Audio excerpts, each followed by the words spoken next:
know the history. We gave our lives to write down all the truth. Now, the truth is that there were very, very evil, naughty Jews along history. Definitely, we're not trying to say, no, all Jews are righteous. Jews never sinned. No, only Jesus never sinned, guys. To your fake imagination, to your craziness that you're making up. Jews with Jesus. Listen, Jews are not going with Jesus. Jews does not believe in Jesus. Jews knows the truth about Jesus. Jews knows that Jesus messed up, and it's okay. You have all the archives that you for generations tried to burn, made gigantic bonfires, putting all the Gemarot, all the Talmud, all our Bibles, all our books, trying to burn it. For what? Why do you burn holy books? Why are you burning holy books? Because you don't want to hear what that is really written over there. You got a clue what is written in the Talmud. Guys, you don't have a clue what is written in the Talmud.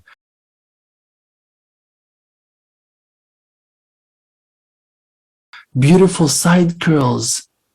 You will see that Yaakov Avinu had the face of an angel. The face of Yaakov with two beautiful side curls are carved on the throne of honor. You will be ashamed of yourself for even bringing it to your mouth that we are fake Jews. Then been sacrificed for that. What are you talking about? Why to start making a war against your own siblings to your claim that you are our brothers? You want to be the only Israelites? Come on.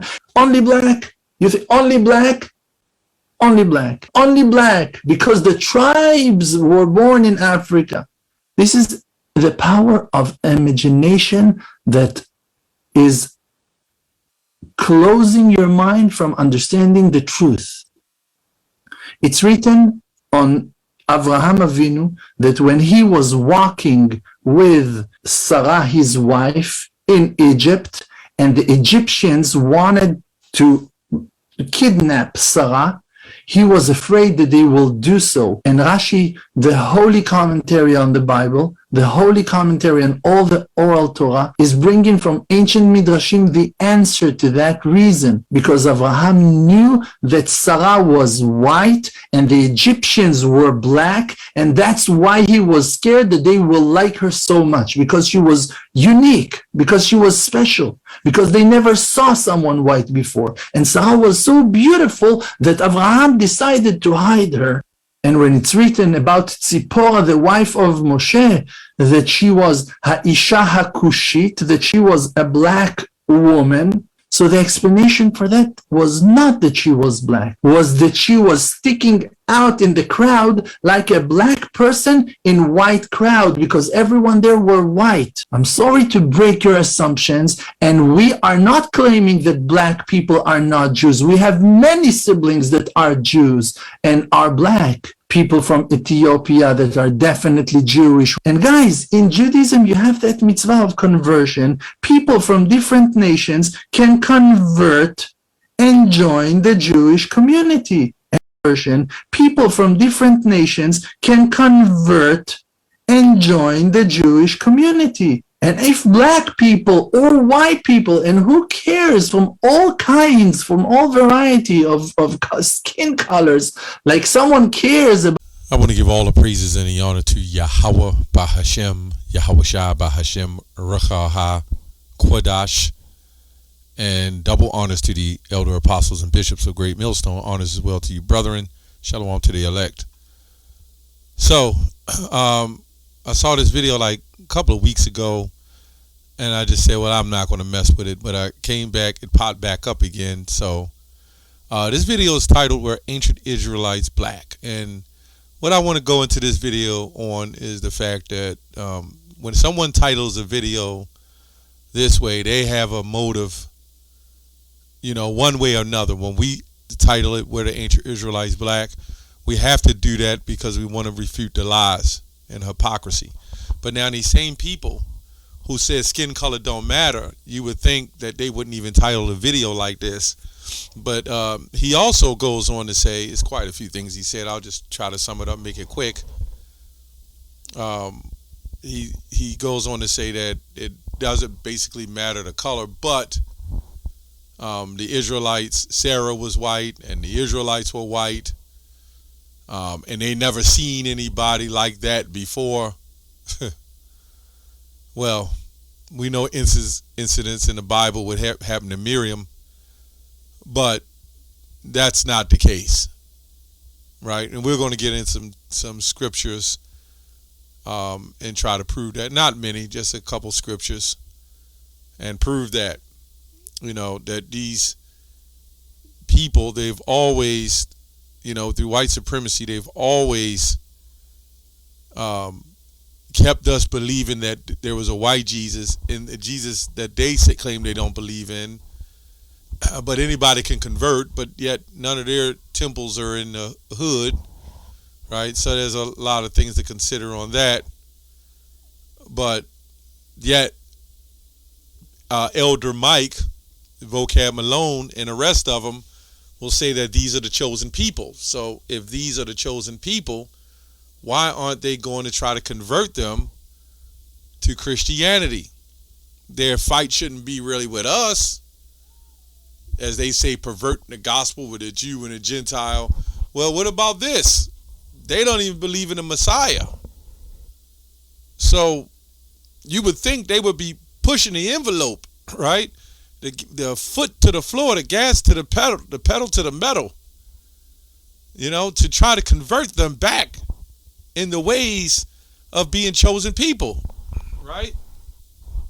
But all you see is soft shoe interviews, and a few of them who bring in the Messiah. But there's no real argument and fight over that. I would think that, okay, instead of the argument is only the Israelites can be saved, well, wait a minute, what about the Messiah? There's a group of people who don't believe in him. So why aren't you apologetic Christians pushing the envelope? Just doesn't make sense. Anyway, he says the Ethiopians of Jews, right? Other nations, what he's saying is they have to convert, and they don't care about skin color. He also goes on to talk about Zipporah and Moses, and they're the ones keeping racism alive. They're the ones keeping the skin color thing alive, right? It's clear just because you have the same complexion doesn't mean you're the same nation, right? You got Ammon and Moab, right? You got Hamites and Israelites. You got different dark nations. You got different, nations with brown hue. So I don't know where to get this from, but this is the push. He also says that, I don't know who he said tried to cover their books. There's a lot of things in the books that I can't do a video on, but hey, that's what it is. Let's go to Exodus. Let's go to Exodus 2. Exodus 2, and I might jump around a little bit. And this is the story of Moses. Let me read this. And there went a man of the house of Levi and took him a wife, a daughter of Levi. And the woman conceived, bare a son. And when she saw him, that he was a goodly child, she hid him 3 months. And when she could not longer hide him, she took him an ark of bulrushes. So you notice she put him in there, and she laid it in flags by the riverbank, and the sister stood afar off. So we're gonna get to the point. Pharaoh's daughter rescues Moses, and the daughter of Pharaoh came down to wash herself at the river, and her maidens walked along by the riverside. And when she saw the ark among the flags, she sent her maid to fetch, right? And when she had opened it, right, she saw the child, and behold, the babe wept, the babe cried. And she had compassion on him and said, "This is one of the Hebrew children."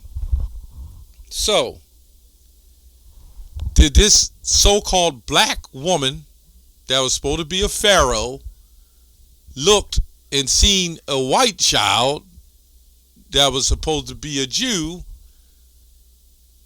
and how did they make the distinction that this was the Hebrew child? See, this is the racism that they're pushing, or let me say colorism. When you go into the true understanding of it, it was because of the circumcision, because the Hebrews was, remember the child was 3 months, the Hebrews was known to circumcise their children. Right?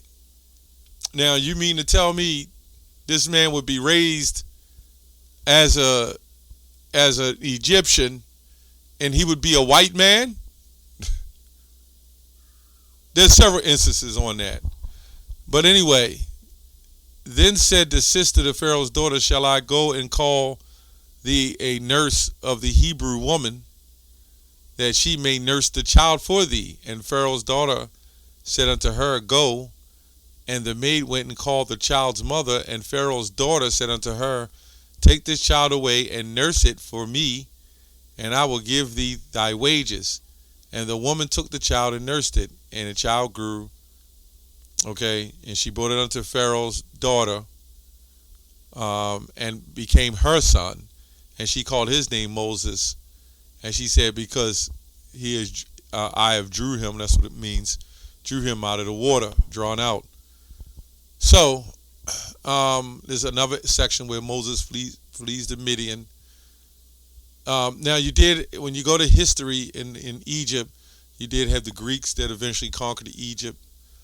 But for the most part, when you look at the timeline and what happened with Egypt, and this man admitted that the Egyptians was black and Sarah was white, and the Midianite was African, so Moses was a white man. So they're the one pushing the racism. They're the one they're telling us, what you see them telling us is, you shouldn't go on skin color, it has nothing to do with color. But yet, this man says it quite a few times. They was astonished at her white skin, Sarah's white skin. Where's the astonishment in that? Or where's the excitement in that?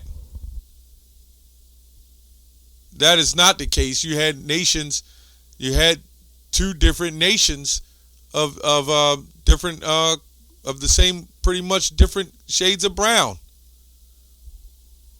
That's crazy.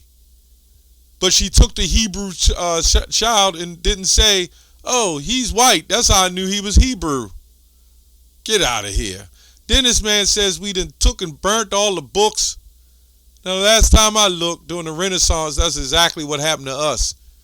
And you have to ask yourself, why would you burn something and get rid of something if it was already authenticated and if it already looked like that? So why would you take the images that were so-called black, repaint them, take the black images off and repaint them? We're not talking about refurbishing the images. They literally took the images and just wiped them all away. Right? But Moses is right up in Egypt, fitting right in there.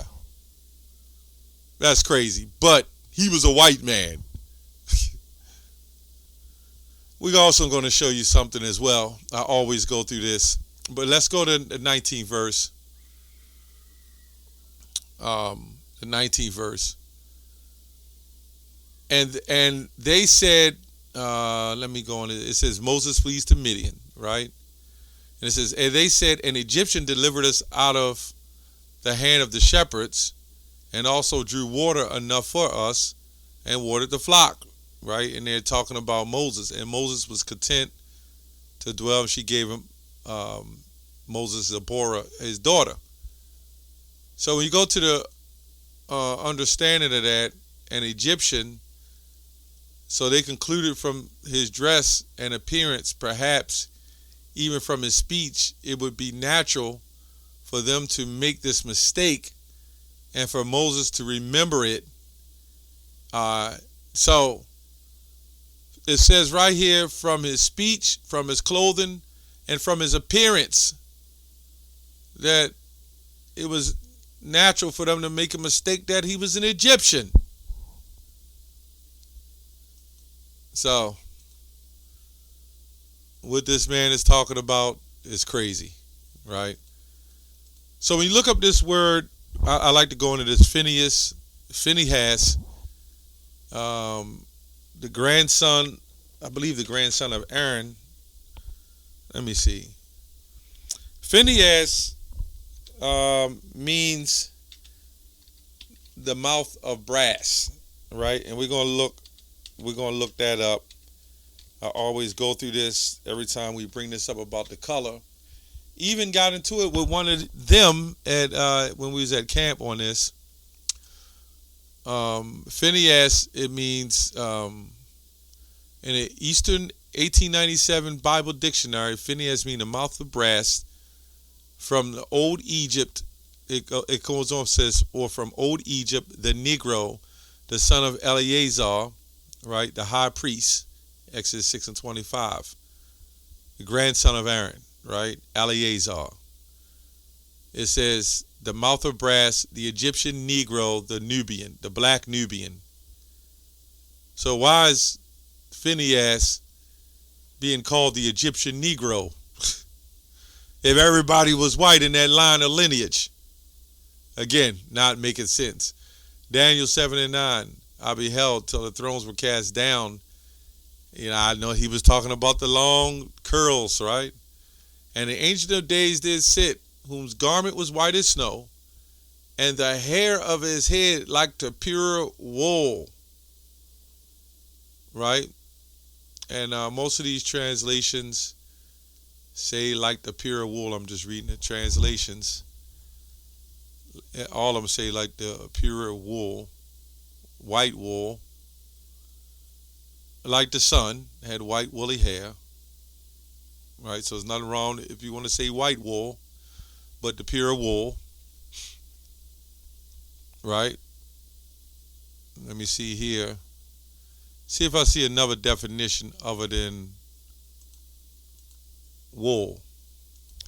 It seems that they all pretty much bring in the definition of wool, but I just went and looked up something else.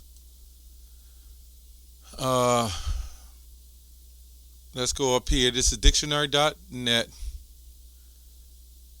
It says in 1874, it says the soft hair of sheep and other animals, closely curled hair of Negroes. This is what it says. It says soft curly hair of sheep and other animals, short, thick hair, right? Soft curled or crisp species of hair. Let me see here. It says other animals, fur, fleece, sheep. It says 1916 version, the soft, fine, curly hair covers sheep, goats, etc., etc., thick, crispy, curly hair as of a Negro. As of a Negro. So when you see woolly hair, you know, us Israelites, we have different textures of hair, right? And now some are more strained and stringy now. But with going back in that time, and he said the hair of pure wool. Let's go back to Daniel. It says the Ancient of Days did sit. And his garment was white as snow, and his hair of his head were like pure wool, right? So this is clear that it, you know, when you're dealing with the woolly hair, it can be short and bushy, you know, and thick and crisp, and it can be even longer. Clearly, it was not no stringy, long hair like this guy's talking about. Anyway, that's all I have on that. Shalom.